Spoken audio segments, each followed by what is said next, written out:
of the baby. Down, there's the heart. And the spine, I'm following the spine. So the butt of the baby's up here.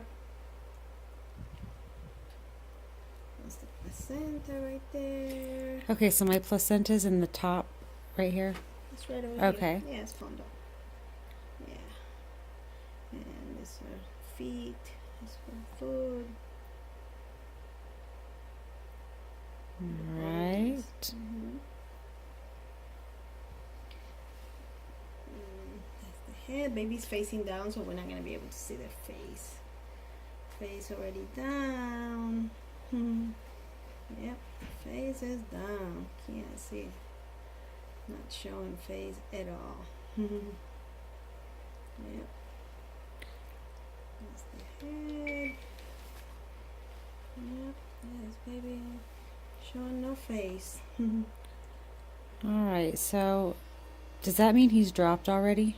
No, it doesn't mean it's dropped. It means the head is down. And if his head's down now, will it stay down for the next month? Or because he rolls. Supposedly, but I've seen people, having the child turn, Never know with these children, they have their own personalities, kidneys on each side.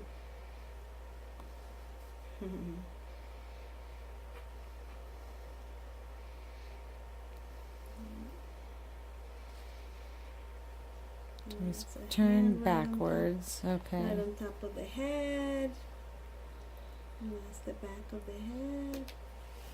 And that's all we see at this stage. All right.